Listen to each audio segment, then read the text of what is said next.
The 1980s was the most colourful decade of my time watching football. It was a period when TV screens and newspapers were dominated by players with big personalities, big egos, even bigger hair, and with scant respect for tradition. And how many did you poison?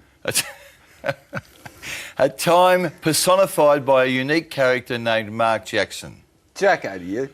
I'm a bit toey about this encounter, Mark, given our history. Well, our history's long and, a lot of blokes forget about people that do the wrong thing, and you're one of those blokes that I've never forgotten.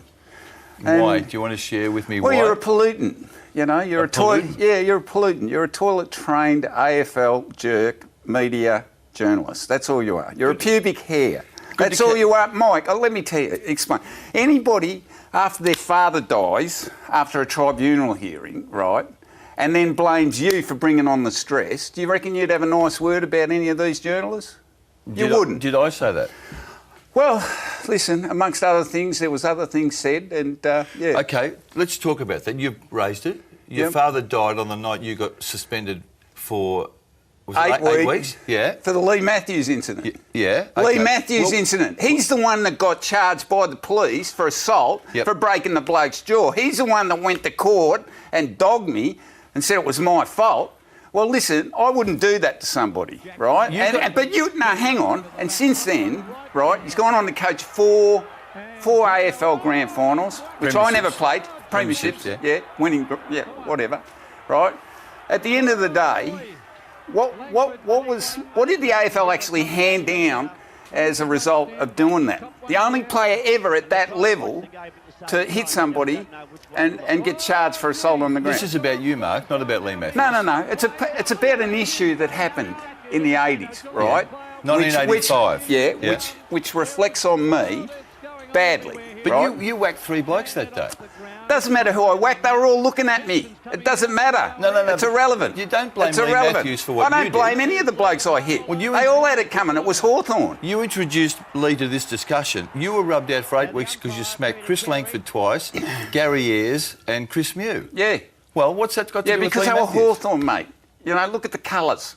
Please. They're the most boring team in the league. And without the umpires helping the 80s, they wouldn't have gone anywhere. Right? They got everything. I went 8 weeks without a free kick in the 80s, playing in front, holding up packs with Gary Ablett standing all over my head. Please, at the end of the day, they take sets on people, they take sets on players, and they've got their favourites. Before the AFL, the company game took over, which you set up through the media because, you're one of those toilet-trained AFL media people.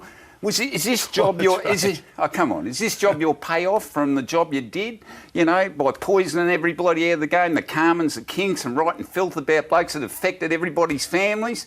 Come on, Mike, grow up. Are you talking about me, the journalist, are you? I'm talking about you and your group. That was all in together. You're a company man. You're a company man of the VFL and you're a company man of the AFL. And you're talking about bagging the media. Now, you exploited the media to fill your pockets. Because you were stupid. That's because you were stupid. Hey, listen, I never got paid for playing football. Yet I was one of the biggest... Of course you got paid. I never got paid at all. You paid for nothing? Never got paid. Yeah, played for nothing. I'll tell you, my highest paid year was at Geelong, where I was getting paid $12,200. I got fined $18,300 that year. That's your fault. It's not my fault, mate. It's not your fault. Who's dragging them through the gates? Give me some of the squareheads. Give me some of the big names that were pulling people through the gates in. Nobody. They've taken the volatility and the unpredictability out of football. Well, that's right. Hang on. They've taken They've taken those two things, right? The unpredictability and the volatility out of the ticket price, right?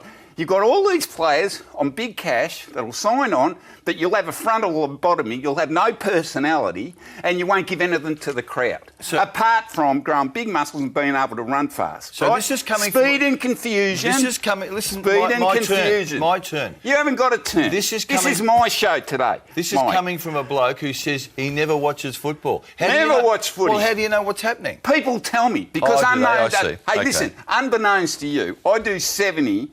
fundraisers for clubs around Australia, right? Hey, listen to me. You asked me, you tipped it, let me finish, right? 70, right? And if you think the show's going well, do yourself a favour, you're 70 years old, right? Pray that you get the 71, jump in my car, I'll drive you around Australia to some of these places, right? Where would I end up? Probably in Cooper Pedy down a hole, but that's another story, right? At the end of the day, right, you come and have a look how good football's going in the suburban and the country areas. It's going terrible. I know that. Do you know that? I don't run the game, Mark. I did a fundraiser for Gympie Cats north of Brisbane, right? The AFL is wondering why the game's going terrible up there. I live up there, right? They said, will you come up and do a thing on a Thursday night, come out, talk to the players? I said, I'd love to. I said, what's the AFL doing? Oh, they give us nothing. We're north of Brisbane. All the resources going into Brisbane, doing nothing. Blokes, people volunteering their time, cooking a barbecue to help the footballers grow the game north of Brisbane. They're not doing anything. You got clubs folding in Broken Hill. Look, it's unbelievable. I need to the talk story. to you about that. I want to know why a bloke who averaged 3.7 goals a game, and that's a cheat, in 82 games, didn't reach 100, didn't play for more than 6 seasons, and had to do it at 4 clubs. Because how many games did you play, Mike? Oh, good one. No. How many games did you play? Is that relevant? No, I want use them. Don't put my answers back on your list. I'm asking, did you ever play? Did you ever play at that level? Well, you know. Well, you would have known how hard it was to kick a goal at that level, right? At the end of the day. I am conceding that you had the ability and the capacity to kick What, goals. you think that just... Why didn't you last, and why didn't you last Listen, more it's than... not about... You're asking 3 questions in one. Let me tell you, I put a lot of hard work into my goal kicking. Accuracy is not a God-given talent. It's something that you take 200-300 shots every training night, every day of the week, to improve every area of your goal kicking. Learning how to cut the ball in and out of the wind. Hang on. Teaching greats like Tony Lockett when I was at St Kilda. Putting time into those blokes and teaching them how to kick it straight.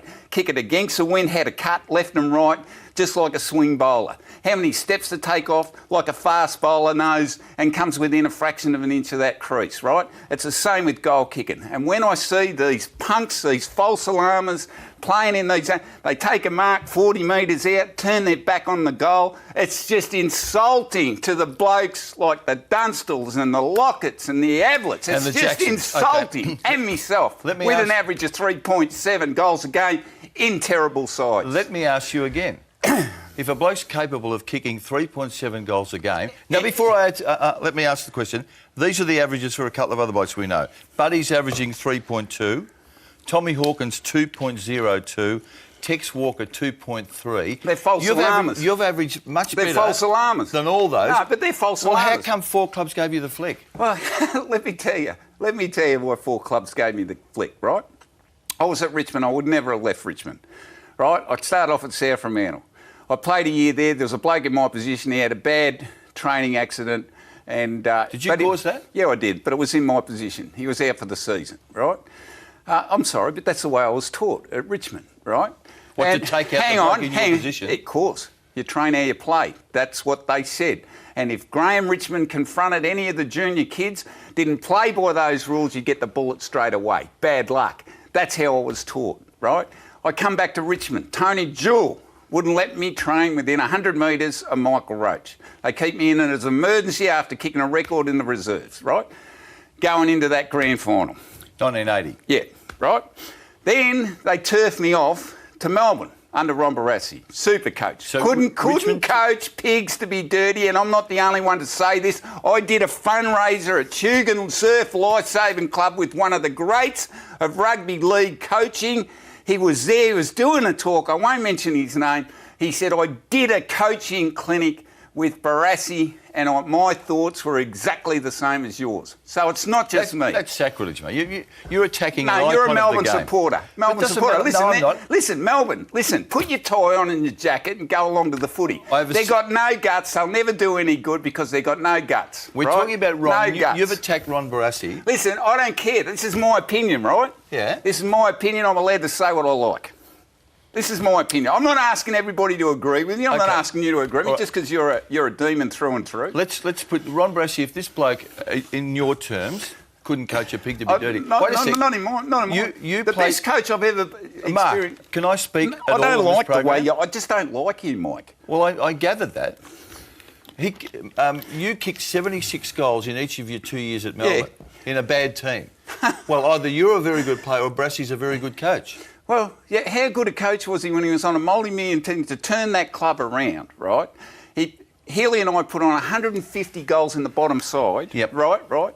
And then he pisses me off, tells me to POQ, and then buys this hack from the Western Bulldogs who's had his knee shot out 3 times and wouldn't get a kick in a gang fight. I can't believe it. The Bulldogs were a middle tier side. We're at the bottom.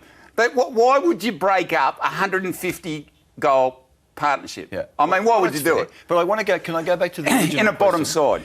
Why did you leave 4 clubs on bad terms?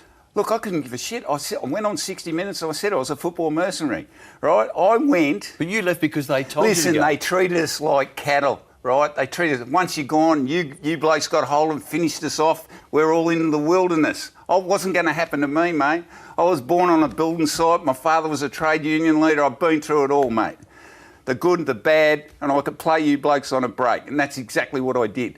With you blokes in the media, the Herald Sun would ring up for a stinking story. The Age would ring up for a stinking story. The Melbourne Truth would ring up and I'd tell you it's all lies. And that's all you deserve. Are you proud of that, are you? I'm proud of it, because it got me where I wanted to go. Did you have a hit list in your locker? Yeah, I did. You were on it. Yeah? You had a dozen people on it, didn't you? Oh, I had quite a few on it, yeah. What was written next to my name? You tell me. You said, I hope he dies of cancer. Oh, well, I hope he did. I honestly, at that day, I really have got no respect for you. I couldn't give a shit. I hope he got cancer of the finger, so he couldn't write another poison interview like he did, which had an effect on all their families. What was the poisonous interview? Oh, there's heaps of them, mate. No, you've got too to be many, specific. mate. 20 years. You bring me in, right? You put me on the spot to give you what do you think? I save your rotten, filthy articles? Listen, mate. At the end of the day, you pull me out of the darkness for 20 years, where you banished me, you and your cronies, for 20 years after building the foundation or being part of building the foundation of what is a great game, Australian rules football, but not the company game, AFL. What, you built it, did you? Australian rules football. You helped. Did you? Helped. I played at the highest level. I helped. This is you played in 82 games. Yep. No finals. Yep. Taking suspensions. And you played in 22 wins. Yep. And you got rubbed out every other week. Yeah. And you built the foundation of this game. I helped build because I played at that level. Do you understand what I'm saying here? I played at that level. I was part of it. You never.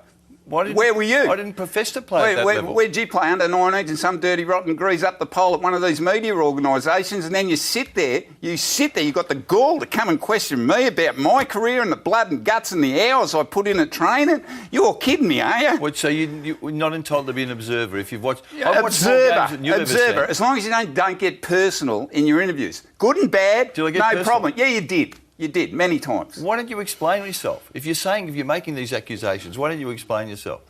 Listen, I don't have to explain myself. No, I don't have to, because I'm not in this position talking to you like this, right? Because I don't like you, right? You asked me to come in and do the interview. I said, all right, well, I'll come in on my terms as long as I get to say my piece, right? And then it's all over. You go your way, I go my way. But at the end of the day, the footy public, which is full of punks on computers and those rotten Xboxes and whatever they are, right? They're the blokes that are taken over, right? Now, if you can tell me Australian rules football is in good shape, right, and you reckon it's going to go on because they've got expansion problems, right? Where do they go from here? I mean, at the end of the day, where do they go? It's a story about you. Yeah, I know, but I'm part of this game. I love this game. Do you? I did, mate. I did love this game. I filled the socks up when we couldn't afford a footy. I got my first plastic footy off Norm Gallagher, right? So don't tell me I didn't love the game. I loved the game, but I played the richness of the game, not the company game. Are you disappointed, though, that you don't or can't go back to any of the clubs that you played at? Why? Why? For them to apologise to me. Apologise for what? Well, I made them a lot of money. I made them a lot of money, Mike. Made them a lot of money. I increased memberships in every club I went to. Listen, I did the right thing. And not only that, I did the right thing by the blokes I liked. Like Maurice Rioli, when he was playing he was coaching Waratahs in Darwin and he was running for politics. He said, Jacko, will you come up and play a few games? I said, no worries, Maurice, I was up there in a shot. right? At the end of the day, I do the right thing by good people. Did you ever punch Tommy up? Hafey, Did you ever punch up with Maurice Rioli? Yeah, I did. Well, so what? So what? And you actually... You weren't there. You don't know what happened. No, right? I just said, did you ever punch up? You don't know what happened. I got set up by his cousin Benny Vagana, who I was living with, another Aboriginal boy in Johnson Court, Cockroach Haven, right, in Fremantle, next to Miss Tattoo Australia. Next door, I had to borrow the iron once in, it was frightening. Anyway, but Benny said to me, have a crack at Morris, and I didn't know he was a Golden Glove. But it was a big mistake, yeah. And did Morris tip you on your bum, but so didn't he? what, mate? Yeah. You win and lose. You don't win in every fight you're in. And you've had plenty. Plenty. What about the night that you if you're going to fight, you've got to expect to get hit. Okay. And I always expected to get hit. Now, tell me whether this is true or not. Probables are playing possibles at Melbourne. Robert Flower happens to be in your vicinity. Yeah. And you decked him, is that right? Yeah, I knocked him out. Yeah, why? What's the problem? Robert Flower. Robbie Flower, yeah. What's the problem? What am I supposed to give you a heartfelt rendition of Danny Boy because I knocked out the captain of the Melbourne Football Club? Big deal. Brassy super coach in his wisdom played Robbie Flower at fullback on me. Are you kidding? What an insult. That is an absolute insult to me personally. And then now, hang on, let me finish. He had every right to sack me on the spot. Did he sack me? No. He sent me to two psychologists, right? Lee Saxon, who's passed away, God bless his soul, and Dr. Rudy Webster. They both interviewed me many times. Rudy turned white on one occasion. I shouldn't laugh at that. I didn't mean to laugh at that. Rudy would laugh at it, right? So what's your problem? Are they pressures?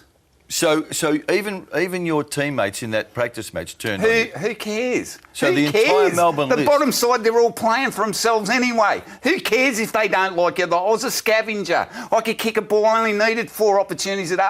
I'd kick 4 goals. I knew where I was. Every moment of every game, I knew where I was. And that's it. And I played for the people, put a smile on it, jumped up, did handstands, spin the ball on my finger. Hey, listen. Theatrics, they're never going to see football entertainment like that ever again. Ever again because of these robots, these drones that are running around, false alarm and capitalising on the foundation players like the Carmens, the Kinks, the Muirs, the Kappas, myself, built, right? Built. Kept the game alive. Mark, were you playing, the day you did the donkey kick, were you playing on Kelvin Moore? Yes. Did Kelvin Moore say to you, quote, you'll never be a footballer as long as your ass points to the ground? No. He didn't say that? No. Actually, I was telling Glenn James where to go with my legs. What does that mean? Glenn James is Work the it umpire? out. Work it out. Looking for Jackson from behind. Phillips is there. Jacko with a chance. Who pops it through? Like a bullet for Jackson, he fires. Well done, Jackson. Jackson, Austin, one out. Jacko, yes! Go, Jacko! He's done it. 5 goals to Mark Jackson. He is a one-man show down there. What a character. The Melbourne time intrigues me. 2 years there, everything looked to be going perfectly. It was your first time you got a crack at it at AFL level. You kicked 5 goals in your last game at Melbourne, 31 in your last 6, and you're gone. Were you dirty that Healy won the goal kicking that year? Yeah, Stuart Healy? wanted to punch him in the face after the game. I'll never forget it. He kicked 8. No, well, he kicked one more than me that game. One. No, he didn't. He kicked 8. No, You he kicked one 5. more than me. Listen, he had a bad groin. I told him where to run. It was Richmond teachings that only told you to, once you crash a pack, get your fist to the ball, be able to direct the footy into the running position of a small player. It was one of the basic paragraphs on how Richmond played. Healy could pick it up, ran to position. I must have given him 30, 40 goals that year. It was sickening. It was sickening how many I gave him that year. Out of the opportunities we actually got because we're on the bottom and we were getting that crap kicked out. So he kicked 77, and you I kicked 76, and you were never seen again in red and blue. That's right. Was that relevant? I was going to go into the rooms and punch his face in, but because he beat you in the greatest kicking. footballer of all time, or one of them, Brent Croswell, said, Jacko, don't do it. Next minute, I'm at St Kilda. My dad didn't want me to go to St Kilda. And I tried to get out of there as quick as I could. Well, you got out quick enough. You lasted 10 rounds. Yeah, won the goal kicking though that year. Only played 10 games. So, only played 10 games. I Average. understand that. But What are you saying? I was not- insulting down there. I did my job. it's not funny. You've kicked 41 goals in 10 games at St Kilda. Yeah, in a bad side. Second bottom side. And Tony Jewell. Second bottom side. Tony Jewell and Ian Stewart call you and say, we're sacking you. Well, they had 20 points, right? And when Trevor Barker was following me around like the Gestapo, marking down every rude thing, putting a hole in me manners every now and then, and they had a list of 20 things. I was out the door, couldn't wait to get out of the joint, to tell you the truth. Really? Most self-destructive club I've ever seen in my life. I think this is my memory of this, that the young Tony Lockett was playing alongside you in a forward pocket. Who? Plugger. Plugger was playing, he was sporadic, but he was playing mainly in the reserves. Yeah, go on. He played alongside you. You kept telling him to pee off. No, I didn't. He knew what he was doing. Who's filling you full of crap? So you've got no idea about how things... When little players play against a power forward, right, back then, when the game was the game, right, you'd crash the packs. If you couldn't mark it, you had to bring the ball down in the direction of a small player. Yep. Now, the small players in the pockets, whether it be a ruck rover, a rover, or a permanent forward pocket, would horseshoe, take their player out and come under the crashing of The pack. the pack. Yep. Where if you couldn't mark it, you'd flick it, just a little flick with the ball. These blokes today, no idea. Just a little flick. The little bloke runs onto it, kicks a goal like Jared Healy. Like Healy picked up 30, 40 goals, right, doing it. Just big, bang. Healy was a star, mate. Healy was a star. Let's talk about something relevant, mate. Well, on the St Kilda situation, let's talk, yeah. They at St Kilda believe that you were inhibiting the development of Lockett because of you. No, listen, I've got no problem with that. Let me go. I want to get out of there. I wanted to get out of there. Lockett didn't stay there. Don't build this yay St Kilda's fantastic. I'm not. No, please. You know, right? Because in your drunken stupor in all these pubs around Melbourne during your heyday, you would have heard it. You would have heard the same thing, right? You would have heard that. You would have heard the same thing said. They are a self-destructive club. I agree with that assessment. Okay. Yeah. And the best thing Lockett ever did was go to Sydney on a short ground, one-on-one, one kick out of the centre, power forward, elbow in the face or the throat, spleen splitter, cartilage cruncher, rib snapper. It's all over for your opposition player. One-hander, one mark on a lead. You got him. You got him cold. And that's what he did, and he kicked the AFL record. Now, if you compared, just to prove my goal-kicking interest and... experience. Right. Would I say Lockett, Dunstall? Well, Dunstall kicked most of his goals on the big grounds in Victoria. Tony, who I love to death, because he's just wiped the AFL like myself. He one kick out of the centre, tailor-made for a big, strong full forward, right? With aggression. Okay. Anything else won't cut it. I want to go back to where we've been.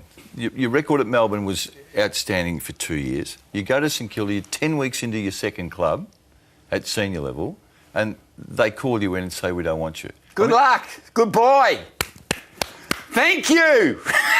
So you didn't care? I couldn't give a shit. I was a mercenary. Your pride wasn't... No. Well, listen to me. You're getting it all wrong. This holding hands and dancing around like, everybody's together and rah, rah, rah. This is not what it's like. This is not what it was like, mate. I'm sorry. You've got a bad, warped idea about what happened back then. You've got a really warped idea how football was played back then on an individual level. It was every man for himself, and that's the way you go into it. You play to your code, which is your team, but anything else is open slather, and that's what it was. You said you were a mercenary, right? 10 minutes ago, you told me that you got no money out of football. Didn't get any money out of footy. What are you doing being a mercenary then? You're a pretty poor mercenary. Yeah, I was. Very bad. So you go to Geelong at the end of after St Kilda. We could go into an hour-long length But story. I'm intrigued by your career. Yeah. No, I am. Well, you finished it, you'd know. I finished it, Yeah, did I? You're one of the So I poison messed- pens, the long sock poison pens that finished it. Yeah, So I messed you were. up. You're I a messed up. disgrace, Mike. You're a disgrace. So I messed You've up. got no idea how many footballers I talk to going around that have got no respect for what you did in football. You might get all the media awards in the world for being toilet trained by what you were, but you've got no respect. No respect. And blokes won't come up honestly and talk to you, but you know, in the green room, I tell you exactly what I feel. I'm telling you the truth. I don't like you, right? I can live and with I'm that. just telling you what blokes think. No, so that's why we've had. Why did Des Tottenham, a legend of the game, want to punch you in the face? Why have 150 blokes sat there if they've got no respect for the bloke they're talking to? Who? 150 of the biggest names in the game. You haven't got all the biggest names in the game No, yet. but I've got plenty. There's been Yeah, plenty right. that have been happy. Listen, I admit you've got plenty. You've got a great show, and good on you. And you're getting a paycheck from Fox Footy, another toilet-trained part of the AFL. Great. I feel good for you. You know what I do? I work for a living. That's what I do. I'm not a sycophant. Hey, mate, I'm not a sycophant of one particular area of life. Life's a big place. It's full of big hills and downhills and uphills. I work with a variety of different people. Let me tell you this is no picnic for me. Isn't it? No. Geelong, what happened there? What happened there? Yeah. What, you really want to know what happened there? I'll tell you, last year at Geelong, you've kicked 8 goals in 2 games, and John Devine says on your bike. John Devine would have been better off coaching the Bible studies in Tasmania and staying there at the end of the day. No idea. Absolutely no idea. So none of your coaches had any idea except Tommy Hafey. Mel Brown, Donny Davenport. You wouldn't know who Donny Davenport is. Only he's the greatest skill coach of junior footballers, best teacher of footballers of all time. And where is he? Well, I He tell should you, be in the game. He played at Richmond and he coached Under at Scots 9, College. yeah, exactly right. So I One don't of know the who he is. greatest exponents of teaching the skills of the game. And I swear to God, I know nothing, take me as rubbish, but take me for one thing, right? Any of these AFL clubs, they'd be doing themselves a favour to grab someone like Donny Davenport and teaching these kids the skills of the game. I still want to know why you've got such a negative opinion about the current game when you never see it. Well, I'll tell you why, right? Because do you want to hear it, or you're going to just asked argue? you the All right, question. you asked me the question. You're going to let me answer? All right. Now this is what I think, right? I think there's generations of kids that are missing out, right? Because it's turned into an athletic game. These guys that are playing, these false alarmers and imposters, right, should be charged with fraud, right? Because they're not playing the game in the true essence of Australian rules football. Australian rules football rules should be nationally trusted. It should be taken out of the AFL hands, and if they want to change a rule in the game, they have to go to the National Trust to change it. That's one. Secondly, I'll tell you why. Because the generations of kids and the mums and dads that are playing in all these local country areas that are taking their kids thinking they're going to have an equal shot at playing league footy, at AFL footy, right, or Australian rules footy, right, they haven't. It's not an equal playing field. Yet these mums and dads, every morning, Sunday morning, Saturday morning, in the pouring rain, the frost, and they take their kids down thinking, oh, yeah, this is going to happen. It's not going to happen unless you can do a stand and jump of 3 feet, you can run even time, you can do your BIP test. It's crap. Those generations should be in the Olympics, taxpayers' sport. Get rid of these blokes and put footballers. Greg Williams. We would never see another Greg Williams. Gary Ablett, too much trouble. We'll never see another Gary Ablett. Mark Jacko Jackson. The list goes on. So tell me this, Mark. Have you ever seen teams play football better than Hawthorn, the Bulldogs? What do you mean? Half of them can't kick on both sides of their... They've got a boomerang kick from the goal. With the 15 yards out, they've got a boomerang kick. They cheat. They're cheats. They're imposters. You don't think that they are imposters. You don't- Please, Mike, if you're going to talk Australian rules football, talk about the old blokes that actually built the game and played in the full season. The mid-'80s when they started turning the rules. When I got railroaded out of the game because of you, right, in the mid to late 80s, that's when the game changed. When the 12 officiating presidents agreed. I said on the way out, I said, the game's got 10 years, that's it. Well, it happened in 2 or 3. The 12 original presidents signed the naming rights without going to the members for the naming rights to form the AFL Commission. Do you think that was right? Yep, I do. Oh, well, I know.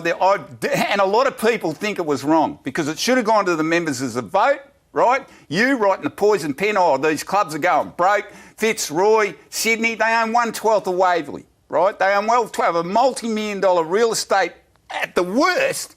Why couldn't they have lent money to stay in Melbourne? After the break, let's see if there's any chance you can say something nice about me.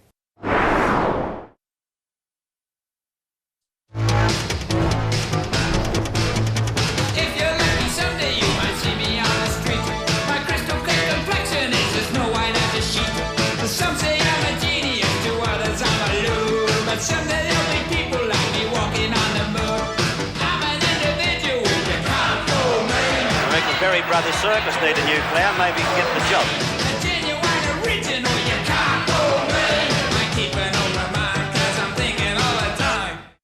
Let me ask you a couple of fact or fiction.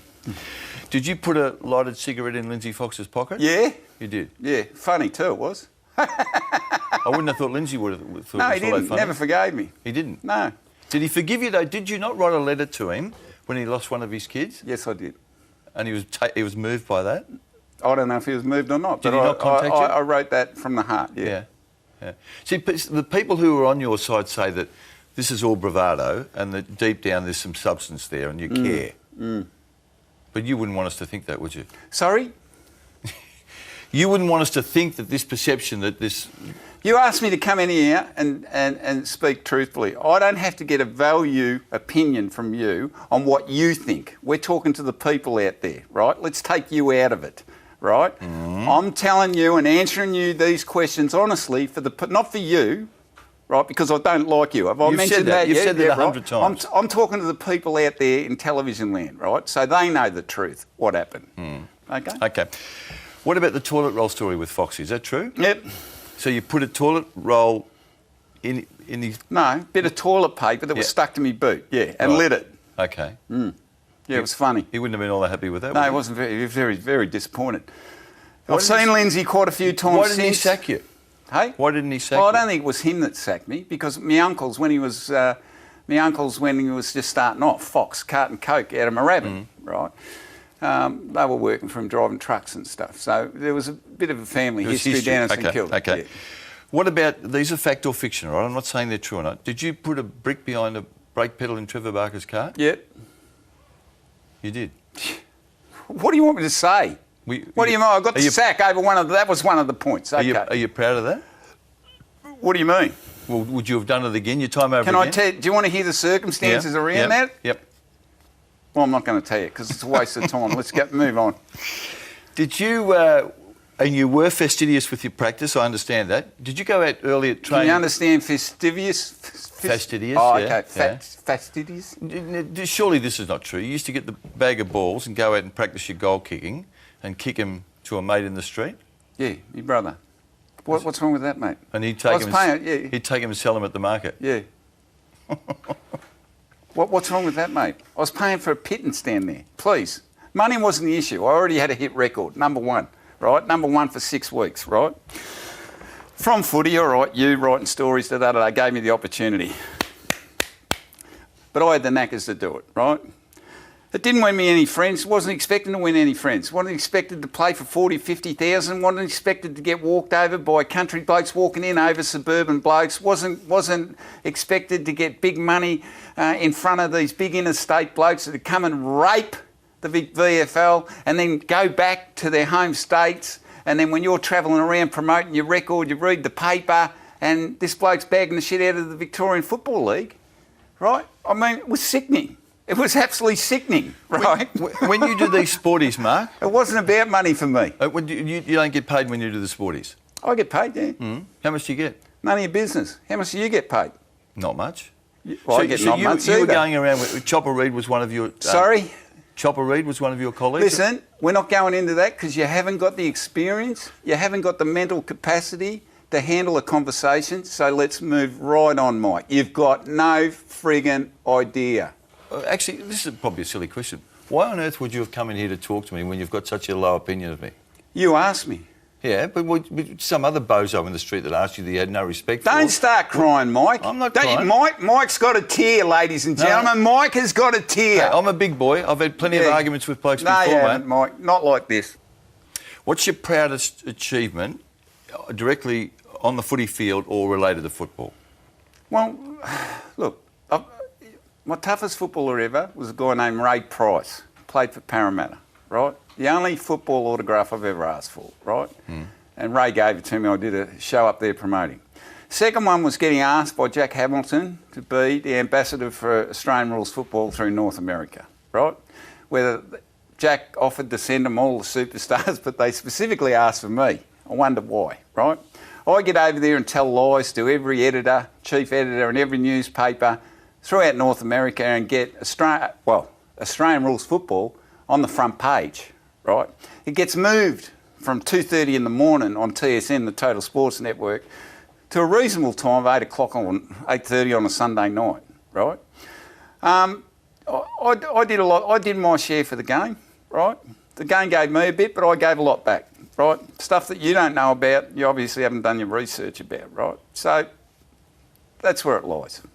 Do you feel good? Are you happy that you've bashed the shit out of me for 40 minutes? Well, look, I'm only reflecting. No, but are you? Yeah, well, listen, can I answer? Yeah. I'm only reflecting the public opinion of past Australian rules footballers, right? What, those blokes who sit there every other week? Hey, the genuine elite. Ask them genuinely. Ask them genuinely what they think about you. Ask them a specific question, and I'll guarantee you they will say, "I dislike this bloke," or "I hate your guts." Like I'm saying you now. Right now, I'm saying you are the most disliked journalist, toilet-trained journalist from the AFL that has ever sucked up a breath from God. And I'll just leave you with one fact about that. I was the chief football writer of the biggest selling paper in the country for 20 years. Yeah, because you told lies. Now, none of this has been personal, but let me go into that area. Are you married? Yep, married second time round. How many times have you been married? 4? Have you got any kids? You got 2? Yeah. 3. Sorry, 3. How do you get on with them? Very good. Absolute slice. Will they be proud of you today? I think so, yeah. Because this is irrelevant. They live in Sydney, and that's it. What do you do? What do you want me to say? Well, that Listen, doesn't matter. there should be more people like me that actually harden up. Righto, come on, what's the next question? I think we're done, mate. No, what about the other question you were going to ask me? I'm afraid of the answer. Please, I've got a constructive answer for you. Do you respect the women that we have in football? I respect... In journos, goal umpires, women on the commission? Well, I respect women, but I don't think they should be inseminated at the top level of Australian rules football. I knew I wouldn't Hang like on. this answer. I don't think they should be inseminated on a ladies and gentlemen card. I think they should earn the right. There's been plenty of leagues right around Australia that have been in football since its inception that deserve a better right to be at that top level because they've been in it so long. Now, I'll put something to you. Okay. I'll put something to you. What if one of these league teams and a girl gets really badly hurt out there, right? And the AFL, right? Where does that leave the AFL? Where will that insurances and everything and what will that do to the game? Why is that a concern of yours? I'm just saying, what does it do? Public opinion sells everything now. That is a concern. Public opinion. We don't all listen to you. Listen, we're going to let sleeping dogs lie now, right? I'm going to go out of this interview because I wanted to get something off my chest. You obviously rang me to do the interview because you wanted to get something off your chest. We're going to let sleeping dogs lie. You're 70 years old. You haven't got long, right? Not yet, No. Well, you're nearly 70 years old. You haven't got long. You might as well die happy, right? But at the end of the day, I've got nothing against you, right? From this day forward. Okay. I can't say it's been a pleasure.